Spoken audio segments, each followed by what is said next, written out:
Good afternoon. I am Darlene with SeniorLivingGuide.com. SeniorLivingGuide.com provides their online users with a one-stop solution to help seniors and caregivers find and connect with the best next step in senior living or home health, all in one easy-to-navigate website.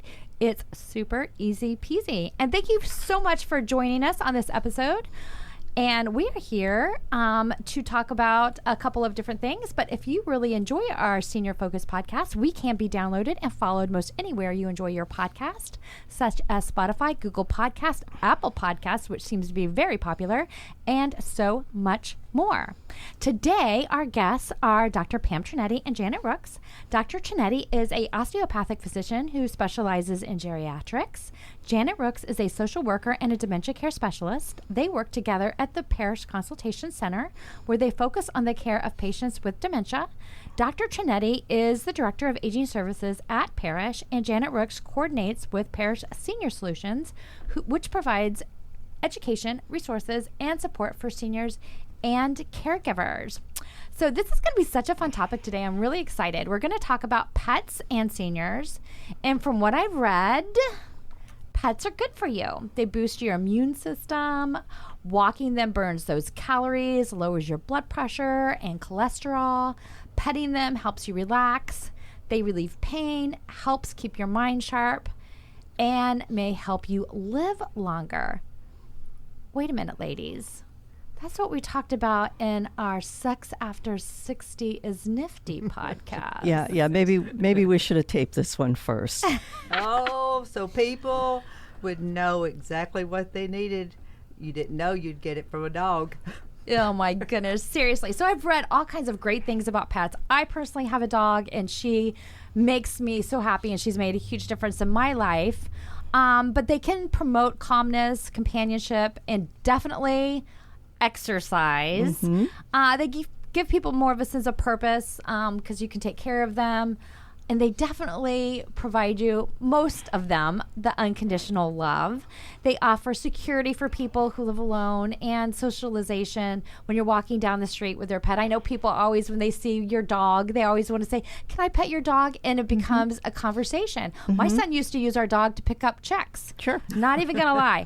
Going back to the sex lecture. I know. I'm telling you what. Yes, he would say, "Can I take Macy out?" And I'm like, "Why do you want to take her out?" Because girls always come talk to me. This is like when he was in high school. When I take Macy out, I'm like, "Okay, yeah, knock yourself out, boy." But I've heard, some folks in, the nursing home and assisted livings and things like that talk about pet therapy can bring people out of their shells. Yeah, and you mentioned the purpose in life, big article about how people with a purpose, less chance of Alzheimer's, dementia, and depression and all these things. So pets do give you that purpose. But I want to make something clear, bring it out at the beginning of the talk, that Janet is not the pet person here. I am the pet person. I love animals. I've had all kinds of pets. We had rescue pets.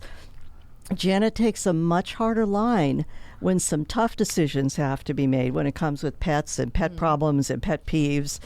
And, yeah. Well, we have to flip our script here just a little bit. When it comes to animals, I'm the logic one, and she's more the emotional one. She, being the doctor, is more the emotional one. Okay, so you'll be the do be, and Janet will be the don't be, kind of like in Romper Room, if anybody remembers that show from 100 years ago. So let's start with a person who's thinking about getting a pet. Maybe they're newly retired. Maybe they haven't had one in a while. Maybe they're feeling lonely, maybe recently widowed or something like that. What are some things that seniors really should be thinking about? Okay, so I'm the do-be. So do think about what would be the right pet for you. And you have to be a little open-minded. Maybe you've always been a dog person. And, my folks said, cats are sneaky, they're this, they're that. All of a sudden the cat shows up. And you know what? That was a nice cat. That cat was all right, So, keep an open mind. Or maybe you want a specific, expensive breed.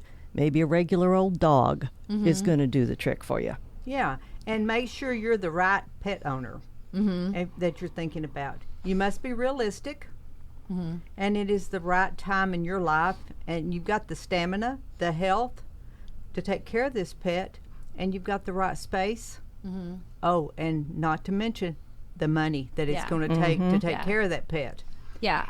It can be really expensive to have a pet. For sure. It's not just the money, but to make sure that they're medically taken care of, because, you know, pets do get diseases and they need shots and different kind of medications every single year. So that doesn't change. Just like a person, they need that yearly checkup. Yeah, we're going to get into the actual facts and figures a little bit later on. And it's quite, to me, it's quite expensive. It can be quite expensive. Especially for seniors that are in a fixed income. Fixed incomes. Yeah, absolutely. But, you know, you wouldn't want a big dog if you're in a condo or a small apartment. Right. Or we'll get into all that, too. Yeah, and you need to make sure you can have one. And I think some people are either cat people or dog people. Again, keep that open mind, because as your life changes, you know, different things change. So we're gonna get all nitty gritty here. All righty. Absolutely. All right. So let's do the do's and don'ts for the specific animals. Okay. So let's start with the puppies, the dogs. Okay. So I'm the doobie. That makes me the doggy do. Okay. And Jenna's going to be the doggy don't, and the cat don't, and everything else don't. This I is won't gonna be go there. so much fun. I won't go there. Okay. Do look at the breed and the size and the temperament. You know, do you want a relaxed dog? Do you want a dog that you want to take for a walk? Or do you want a dog that just you open the back door, they go out, and then they come in and they sit on your lap for the rest of the time? You know, what type of breed dog do you like? And then what type are available? Now, we tend to recommend like medium-sized dogs for a number of reasons, but that's just kind of where we land. Yeah. And, you know, for you pet lovers out there, please don't send hate mail. Please don't look me up. You know, I'm not a bad person. I have a grand dog, and yeah, you owe her an apology. You know, I'm sorry, Lola. You know, I'm sorry. I do have a grand dog, and in fact, I'm going to see her later on tonight. So, but don't get more dog than what you can handle. You know, you've got to walk the dog. You've got to clean up after the dog, and make sure that you're not getting more dog than what you can handle. Yeah. So did you ever see the movie Bridesmaids? Oh yeah. Yeah. She overcommits. Oh yeah. Yeah. In that movie, I just think I just kind of go back to that. It's kind of funny where she has all those dogs. Okay. Make sure that you know you're looking at whether or not it's for protection or realistic if you need to do training or in the activities they do. You don't want to get a dog that you're going to overfeed and it's going to have health problems. Yeah. Is it too big to handle? Can you lift that dog up? And then also some of those small dogs just become yappers. And, you know, then it's just going to be frantic. And when you take it for a walk, it's going to run and you're going to have it on a leash. And then it becomes a hazard for you. Yeah. And to me, sometimes small dogs are easier to trip over. They are. Absolutely. Yeah. Because you don't see them and they're just right there. Yeah. So we talked about dogs. So what about the kitty cats? Again, do consider a cat. They're quiet. You know, so yes, if you're in an apartment, a condo, they don't have to be walked. Not that you want to leave them alone for a long time, but they can be left alone while you're away during the day. If you're shopping, if you're caregiving for someone else, you know, they kind of, let's be realistic, they kind of don't care. Yeah, that really is a huge plus on a cat, because I do have a dog, and every time I go out of town or even am gone for a long period of time during the day, I worry about her being left in a kennel or being at home, and it becomes a big stressor. And as you get older, you may have to stay in the hospital even. And so you would take on that additional responsibility of making sure that someone comes and feeds your dog or goes and gets your dog or that type of thing. And that can definitely add to an already stressful situation. It does. It becomes a huge, huge issue. And that we'll talk about planning ahead for those kind of things. And actually, if you have the space, we'll often say get 2 kitties, because then they keep each other company. There's different personalities. So you have one who likes to play and one who likes to sit. And, you know, cats are just, they're just wonderful. Well, you know what's worse than one cat? What? 2 cats. 2 cats. 2 cats. Or more, Or like more. I have. Lord. A pack of cats. That's it's a pack of cats. It's a clouder of cats. A clouder. of cats. It's a Kindle of kittens. It's one cat too many. You know, my son, God, I love him, but he volunteered for us to kitten sit. Mm-hmm. You were kitten sitting. And we were kitten sitting. And, you know, and it was exhausting. Cats need a lot of attention. Mm-hmm. You don't realize they do. I still have scars, both physically and emotionally. I can think about the kitten, and I get, you know, anxiety, and I sort of get, you know, a little bit. I have stories, but that's a different podcast. That's a whole podcast. That's a whole podcast of my, you know, we might need to bring in one of the psychologists to help me through this. But, you know, they need toys. They need a lot of attention. They need toys, and they need fresh litter boxes. And, you know, because they can get really sick if they don't have fresh litter boxes. Yeah, and you're right, because I said, you know, yeah, they can stay home alone, but you don't just bring a cat into an apartment or a house. They need scratchy things. They need a scratch box or a scratch post. They have all kinds of things. They like to climb, so they need a kitty cat tree or something to keep them from being destructive. Yeah. And yeah, if you don't change the litter box frequently enough, God bless him, my husband Ed changes that litter box twice a day. He scoops. Yeah. They'll find another corner. Yeah. And, you know, and they need their shots and tags too. Yes, this is true. This is true. And I think that people forget about that with an indoor cat. Yeah. That's something that is important. For sure. So we talked about, you know, your typical Dogs and cats. house animals, I should say. So, but there are other kind of pets that people also enjoy, because there's, you know, you go to the pet store and there's quite the variety to choose from. And I know we here live in Florida, and one thing that some people get is they enjoy birds. My aunt actually has a couple of different birds. It's not my cup of tea, but she loves them. They're super entertaining, and she has she loves the responsibility of taking care of them. And you can connect with birds. You know, down here we have a lot of parrots and cockatoos, some of the bigger birds, but there's also little finches and canaries and parakeets, and they're adorable. Yeah. You know, get the biggest cage you can. That's for anything that's in a cage. Get them a really big cage. Yeah, but don't forget to do your homework. You know, here we go again. But don't forget that birds, you know, you need to do your homework. Consider if you've got any allergies or lung disease because of the dander or the feathers. Yeah. You know, and also, you know, they can be costly. Patients will need help cleaning out their cages, and they have to be, you know, they have to be cleaned out daily. And they can be noisy. They can absolutely be noisy. Sometimes it's good noisy. Sometimes it's bad noisy. Yeah. Sometimes, you know, if they sing, you can be nice and relaxing, but sometimes they won't stop. Yeah. And then it's just irritating. You know, so. and, you know, the cages have to be covered up at night, and so is there the ability to do that safely. Yeah. There's a lot, like you're learning something new, which we always recommend. Learn something new. You would learn a lot about birds either online or get in the books to learn about covering them up and getting a little cuddle bone for them to rub their beaks on. And I had a bird when we first moved down here in 92, and I got rid of the bird in 93. Oh, my goodness gracious. Well, birds can live a long time. They're a commitment. I mean, I gave it to somebody. I didn't get rid of it. I gave it the cage and everything to someone that could give it a better home. There you go. Very smart. Yeah. And people shouldn't be afraid to do that. Yeah. If it doesn't work out, there's always somebody who might wants want it better than you do. Yeah. But parrots live 40 to 60 years. Cockatoos, 20 to 60.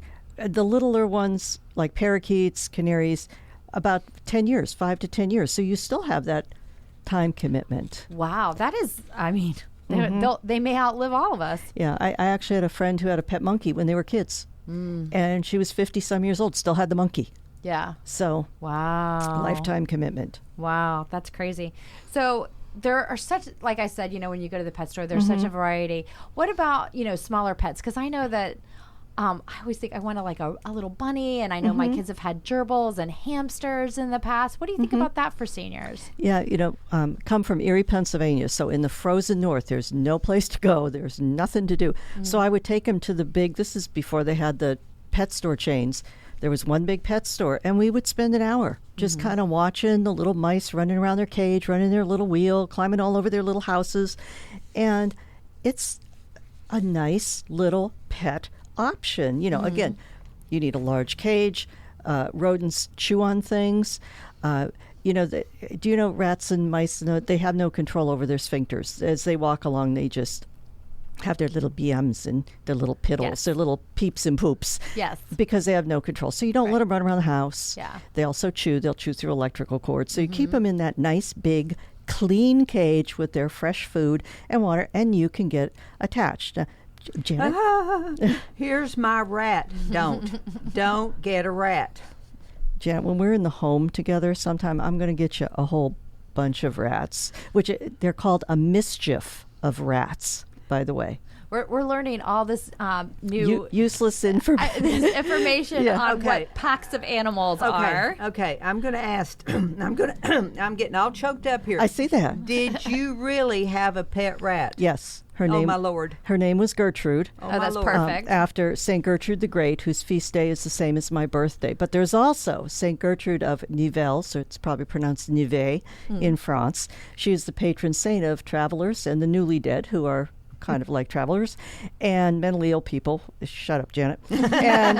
And she also is the one who intervenes when you have a rodent infestation. Of course. You light a candle to St. Gertrude. Of course. Oh my gosh, that's fabulous. Well, I let's love just that. say you did and we don't. Oh, you learn something new every day. So now we can talk about one thing that a lot of people do get, because they can be actually really beautiful in a home as well. A little bit less maintenance depending on, what type of, I'm going to talk about fish. Can you tell? Yeah. What type of fish that you get. And you can grow attached to them. And you can have multiple pretty easily. So, while there's not necessarily a strong emotional attachment, but they're, like I said, really beautiful to watch. And they can give you a purpose in life. And you can interact with them, and they don't have to be fed quite as often as well. But make sure that you do your homework and you don't get a fish that's going to eat your other fish. Oh, well, there's that. Yeah, And you have to- You have to know what you're getting. This is where Google comes in, and maybe talking to the experts at the fish store. Exactly. Yeah. So, I think that's really great to even consider a fish story potentially. So, I think let's take a quick break, and then we're going to talk about pets you would definitely not recommend, big no-nos. Yeah, if you just had Janet on this show, this would be a very quick program. We'd be done. I was going to say, there you go. All right, we'll see you in a few.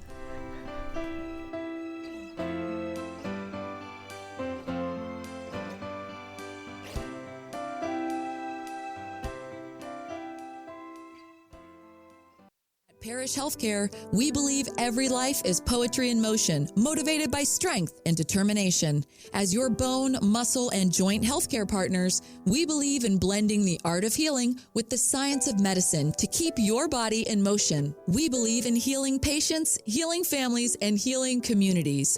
For a free orthopedic health assessment, visit parrishhealthcare.com/orthoaware. Parrish Healthcare, where the art of healing comes to life. Hey, Mom, how's the retirement home search coming? Oh my gosh, I'm just so stressed out. I don't even know where to begin. Well, why are you so stressed? What's the matter? I don't know where to find anything. I just need everything in like one place and know what all the options are. Does the idea of searching for senior housing seem overwhelming and you just aren't sure where to even begin? SeniorLivingGuide.com has great news for you. We offer a one-stop solution to take the stress out of your senior housing search. At SeniorLivingGuide.com, both our statewide Florida edition book and website are created to make your senior housing search very easy for you to navigate. We provide details on communities, including retirement, assisted living, skilled nursing, memory care, and home health, allowing you to decide which best fits your needs and then connecting you directly with those communities. Visit us online at SeniorLivingGuide.com and start your search today and start de-stressing.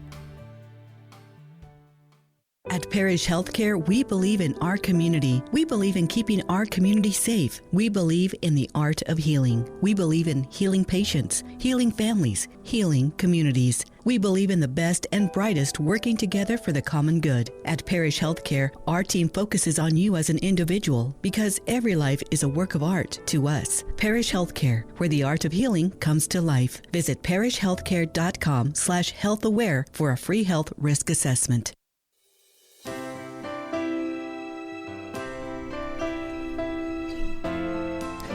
All right, welcome back, everyone. So before we get started, we're going to talk about pets you would definitely not recommend. Dr. Pam Tronetti shared an article. A journal article. A journal from the Globe, so it's definitely super, reliable here. That Paris and Nikki Hilton, as they were children, they grew up with having rodents as pets. So clearly hamsters, guinea pigs, mice, all rodents. That they had, I guess they kept them in the big dollhouse. Their dollhouse. Yeah. So those rats probably lived better than we did. They probably did. I mean, you just can't make some of this stuff up. But oh, sure you can. But it is the Globe, so maybe. And why would you? Exactly. So some pets that you definitely would not recommend. Okay, I love ferrets. I do. I've had ferrets for years, but I definitely would not recommend them. They do scratch. They do bite. They're not cuddly. They're hard to hold on to. Mm-hmm. They're tough to catch. They are litter trained in their own litter box. But if you have them running around in the house, they'll just back up into a corner and go. And they can really fit in some little unusual places. Mm-hmm. They also like to collect treasures. One of my favorite stories is they can actually run up like the back of the dresser on the inside, and they would get into the dresser drawers. And my kids for Halloween had bought these plastic roaches, and they put them out on the table in some kind of a scene. Well, the ferret thought these were just treasures. Grabbed these plastic roaches, hid them in my husband's underwear drawer on the top. So when he went to get underwear, all he saw were these roaches, and he kind of screamed like a little girl. But oh my gosh, that is hilarious. So I've got everybody promise, if you see him, don't tell him that I told you this story about the ferret. Anyway, I like iguanas, but again, they scratch, they bite, they hit you with their tail. And no offense to people who are going to say, hey, I have reptiles, I have a lizard, I have this, I have that, I love it, and it loves me. That's fine. But for most people, when they're saying, what kind of a pet should I get? We're going to limit it to the more common ones. Right. Yeah. So the more common pets, dogs, cats, and then the other things that we mentioned, probably more for seniors. Some of the other pets that, are the no-goes, they sound like something like college students. Yeah. Or young family, or young teens. Young teens would probably get a kick out of, can probably maintain a little bit better. And bunnies. You mentioned bunnies at some point. That you'd like to get a bunny. I just have like a little thing about bunnies these days. I don't know why, but yeah. But I can see where that probably would not be the best choice for a senior. First of all, the cage is a lot to clean, and they do have, fingernails or toenails, they scratch. Claws. There you go, because they do definitely scratch. And I know seniors a lot of times have very thin skin, and you don't want that type of infection. So there's a lot of different things with that type of thing that would be bad. So sticking with your common household or what you would typically have. So, Janet, since you're the negative Nelly here on the animals, what are some of the costs that would be involved in some of those common animals that you would have that might prohibit maybe a senior on a limited budget that might want to reconsider? Okay, you're looking at somewhere between $500 and $800 a year for the cost of a dog. And that includes their food, their grooming, and, the vet bills. Or just the flea and tick care, their shots, their toys, their leashes, a bed. And if you get a puppy, then that bed's got to grow. You've got to get a bed as they get older. And the things that you don't even think about. Families should consider, like, for their senior for their loved one, instead of buying candy and doodads and all that kind of stuff for holidays and buying socks and shirts and things that they don't really need, is, get them a gift card for the pet store or for some of the online things to pay for the food as gift cards. I bet you could even pay for the vet. I would bet you could even go and give them a credit against their vet bill. I think that's a really, really nice idea. Yeah. Because that's where your biggest obvious chunk of money at one time is going to go. When you go into that vet appointment, you're going to spend a couple $100s. Yeah, and if I have a neighbor and his dog got sick, it was $300. I mean, and it was getting checked out, the antibiotic, and it was just a fluke. Yeah. Well, our dog had to have her leg basically came out. She had to have surgery. It was nearly $5,000. And she is a pound puppy. So she was a rescue. So that is the cost of that for an orthopedic surgery for a dog, which is absolutely bonkers. Yeah. So and people love their pets, and and it is expensive. Yeah, and it's a hard decision when what do you do? So so it can definitely run the gamut. Yeah. And you mentioned a pound puppy because that's your biggest upfront cost. We had a friend that the child wanted a ragdoll kitten, and it was like $3,000 for this kitten. And you can go to the Humane Society and get a kitten or 2 or 3 or as many as you want. Janet. So pet rescues and pet shelters. For one thing, they might have a special rate for seniors. For another thing, the staff gets to know the animal. So if you go in and say, hey, I really want an animal that's going to walk with me, they're going to steer you away from the dog who maybe does have a little limp or not a lot of stamina. Or if you say, look, I just want something that's going to sit on my lap, they know the personalities. They've gotten to know these animals, and they can help you make a better pick. And if it doesn't work out, then you have some recourse to say, this wasn't a good match for me. Yeah, and there's pet rescues that are for specific breeds of dogs. True. So if you are like a big Shih Tzu lover, or I know we rescued years and years ago Basset Hounds. I love Basset Hounds. They are there's something about them. And we rescued a Basset through Basset Hound Rescue. Because because specific breeds have certain personality traits that might be what you're looking for.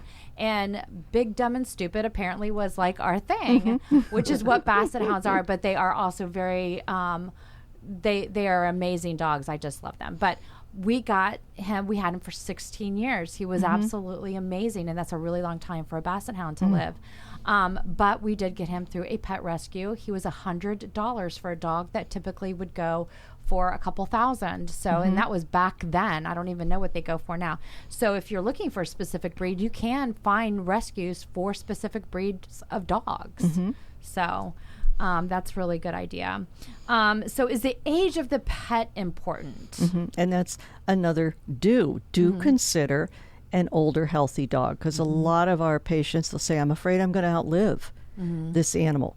So, you get a 10-year-old dog, you're right. Maybe they will pass away in 3 years or 5 years. Maybe you will have to make that tough decision. Do I spend $5,000 or do I just let them get put to sleep? It'll be heartbreaking, but you gave them 5 good years. Yeah. The only thing I personally would recommend, just from my own experience, is have them checked out before you adopt to make sure they don't have heartworms or any type of, anything that they have that you're going to take on and you're going to lose them within a couple of weeks or within a month. That you're taking a healthy dog, I should say, when you're rescuing or adopting. Well, and my advice is don't have a baby. Okay, are we going back to the sex lecture? 'Cause I think we passed that, right? Yeah, Jen, you and I both. That's one thing we really agree on. Yeah, is you have to talk about the difficulties of seniors in getting a kitten or a puppy. You might have to, you might have, 15 years later that puppy that dog, the Labrador may pass, but that Labrador puppy it may be too much to keep up with. I mean, it's a lot of expense, infections from a scratch with that puppy jumping on you. tired of cleaning up the mess or trying to housebreak the dog, and a kitten may be too active, snapping at you, just and if the patient or your senior's on blood thinners, could be a really problem. And you mentioned the thin skin. Yeah. These are real things that we have to factor in. And all puppies are gonna or snappy or they're gonna chew. They have little chew baby too. bites. Yeah. And they're gonna chew on you because they're gonna need to do that, and it hurts. Yeah, Those it little does. baby teeth they're sharp. are insanely painful. Yes. And it'll ruin your furniture too. Yeah. Let's just face it. An animal bite can cause severe infections as well. I mean, we've seen it in the office. When I worked in the hospital, I saw it in the hospital too. And the infection can be very expensive and very painful in a senior or in anyone for that matter. Yeah. And puppies will be more expensive as well because they'll be more likely to have worms. So that's more going to the vet. Medication, vet visits, and then all those upfront shots that puppies have to have that you won't have to have once they're older. Yeah, and like you had your Basset Hound, but a Basset Hound puppy would be round the clock, training, housebreaking, everything, and it can be just a little more than people have bargained for. They picture sitting with a little puppy, not chasing the puppy. No, when we got him, he was set. I was like, this is awesome. I didn't have to train him. He was good to go. It was amazing. Yeah. So it seems like a lot on the health and stamina of a pet owner. It does. Now, you have, again, be realistic. Do be realistic that, okay, do I have pet allergies? Do I have arthritis? Am I going to be able to bend over and pick up this dog? Do I have heart disease, lung disease? Am I on blood thinners? So that if I do get scratched, I'm gonna bleed. We often recommend people keep who are on blood thinners keep something. It's called Wound Stop, or it's like a powder you put in a wound and it helps stop the bleeding. Keep that around. Keep your Band-Aids and your Neosporin around. If you're on immunosuppressives, what if you get bit and then you get an infection? You have to recognize all these things and let them factor in and say, you know what, maybe I'm not ready for this, 2 kittens, 2 puppies, whatever. Right. Also, don't overlook the risk. In the study in 2012, 86,000 emergency room visits per year was due to falls caused by a dog or cat. Yeah, absolutely. And we were talking about that a while ago. And Yeah. it's, getting crossed up, even walking on a leash. They're taking off and running after a bird or another dog or something like that when they're out for a walk. Pets running back and forth in front of the person, or a larger pet just knocking them down. Well, even my dog, both my dogs have decided that when I'm in the kitchen, not cooking or cooking, whichever the case may be, they want to sleep in the middle of the kitchen. And I find that whatever I'm doing, I'm literally stepping over. I play hopscotch over the dog constantly. So for a senior, that's could be almost impossible when they're trying to make a meal or what have you, if that dog is right smack in the middle of the room. And I've had 2 dogs that's what they do. Maybe that's my bad. Maybe I've allowed it, so they continue to do it. But well, and sometimes we've seen, Mom, could you watch my dog for a week? And this lady is not expecting that there's a large dog in the middle of the kitchen, and you have the trip and the fall, or the dog knocks them over, as the dog is running on the leash. Yeah, and we did have a whole podcast that we just did. So if anybody's listening, you want to check that out regarding falls and seniors and how absolutely devastating it can be. It's just not worth it. It's just not worth it on what it can do to a senior's life. So. Well, and also, and seniors and pets sleeping with them in interfering with the sleep and that sort of thing too. Keep that in mind. That is a true thing. Yeah. So we started talking about training animals. Do you think seniors sometimes aren't able to do this? Yeah, absolutely. We underestimate that, and we said, don't have a baby. Could you take care of a baby or a toddler right now? Right. Do you have that kind of energy? It takes that much energy and effort. Your new pet, you have to communicate with them. You have to know when they're hungry, know when they need to go outside. Interrupt what you're doing to let them outside. Interrupt what you're doing to, clean the litter box. And many times, families will get involved. They'll go in the house maybe for the first time in a year, and they'll say, I didn't realize that mom or dad never housebroke this dog, or they were, and then the illnesses crept up and it was just, I'm too tired. And now you have this dog who is not housebroken anymore. And what are we going to do with that dog? Yeah, that's what happened with my dad. Housebroken, and then all of a sudden there's puppy pads in the house. And there's puppy pads everywhere. And I'm not even sure she's using the puppy pads all the time. And then I'm wondering, is she overeating, undereating? What's going on there? So it starts to catapult. Yeah. And sometimes because the person doesn't have the energy to get up and take the animal outside, or empty the litter box, they're going in other places. Absolutely. And, and that's due to the progressive dementia or their physical inability to empty the litter box or to take them for a walk. They're on a walker themselves, so they can't do that. And, and it interferes with that. So a couple of weeks later, the family drops by and says, I don't hear the dog barking, or what happened? They said, oh yeah, I haven't heard them barking in a while, and they find the puppy deceased because it hasn't been fed, it hadn't had water, and it's devastating. It's devastating for everyone. Yeah, but it does happen. Yeah, and that's so incredibly sad, and families really need to be aware of this. And they need to take action, I really believe, if they have a loved one that has dementia or is cognitively declined that's taking care of an animal. They need to take some responsibility for it. It's not any intent, it just happens. Yeah, I mean, I removed the dog from my dad's care, which in all honesty, he did have dementia, so I actually thought he was going to be devastated, but I don't know that he remembered he had a dog. So, yeah. Yeah, and the family realizes, and we've heard all the time, I'm going to give mom or dad an animal, a pet to be with. It's your responsibility now, because that person who has dementia can't be responsible to feed twice a day and change the litter box or do whatever. It's up to the family. Now you have two people, things to take care of. The exactly. patient and the pet. Exactly. And then, so some assisted living facilities do allow pets. So what are your thoughts on that? Generally speaking, they do allow a pet, but you have to be able to take care of it. Absolutely. So it's not the staff's responsibility. So you have to be able to take the doggy out, change the litter box. And this is where Janet becomes the hard liner. Yeah, it's hard because, I've heard so many times that, I'm not going to go to assisted living. I'm not going to go because I can't take my pet with me. I can't take my dog. I can't take my cat. And they will choose staying in their home over over moving to where they could get help because of the animal. And it just, it just infuriates me. Yeah. And the families, I back to my therapeutic field of just saying we work things out. I'll just say that.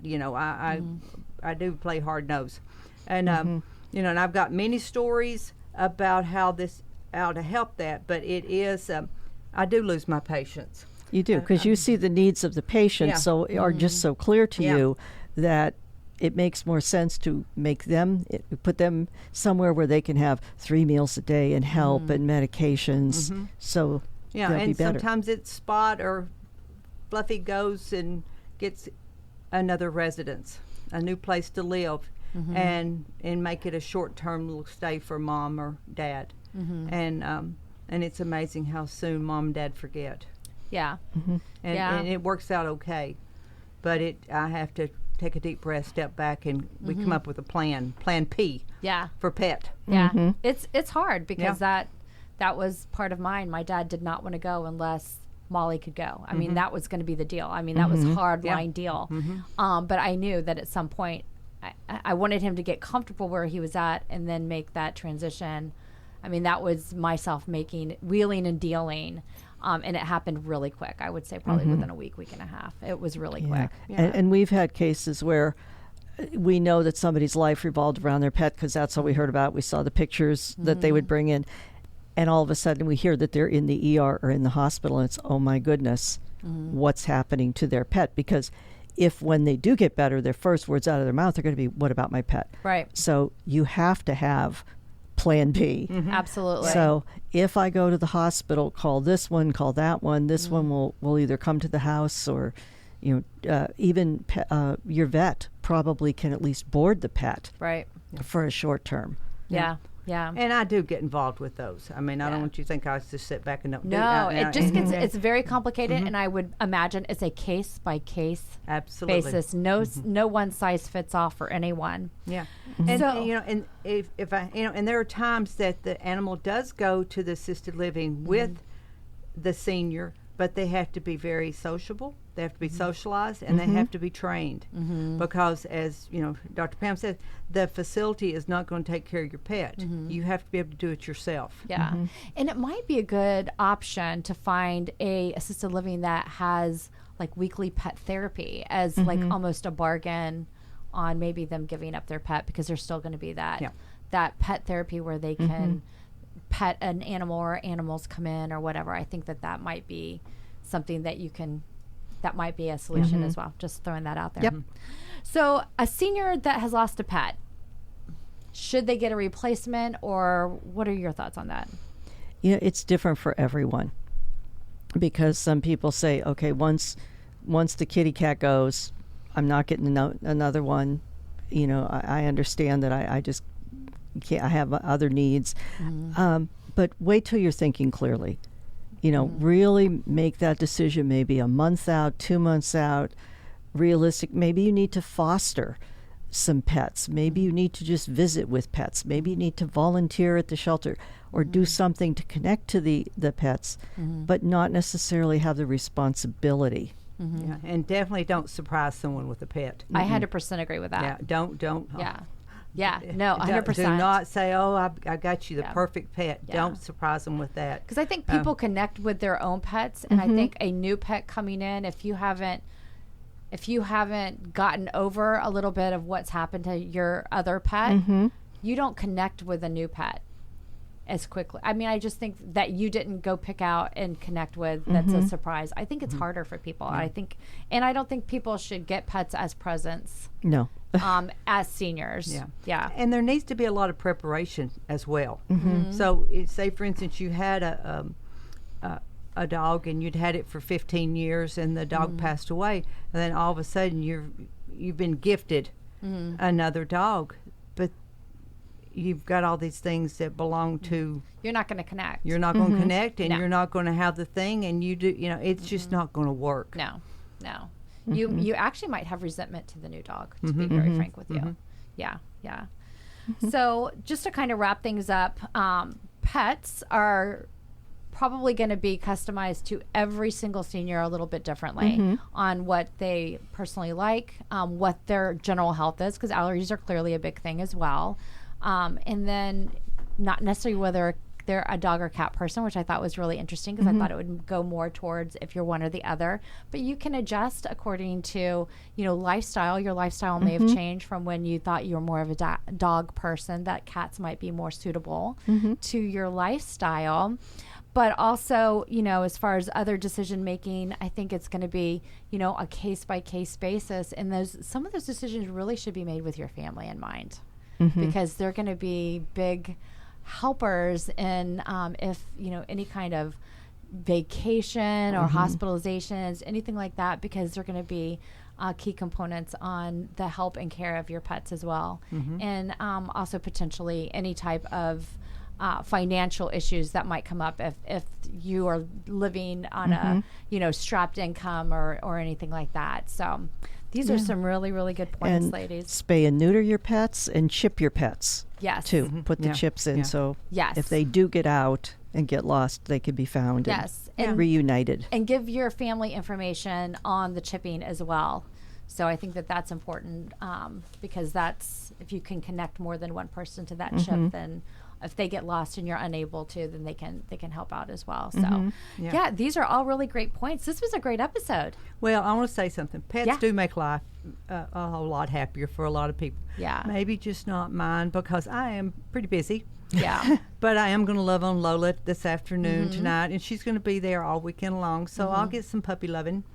So I just want to end with that, saying, you know, I'm not a hard-nosed anti-pet person. It's just that come Sunday she'll be gone and I'll have my puppy fix. See, I'm at that point in my life where that's how I feel about children. Yeah. So we're all good. There's no judgment here. Well, everyone, thank you so much for joining us. And again, if you enjoy these podcasts, we can be found anywhere that you listen to music or podcasts, such as Spotify, Google Podcasts, Apple Podcasts, and many more. Thank you so much for joining us, and have a great day.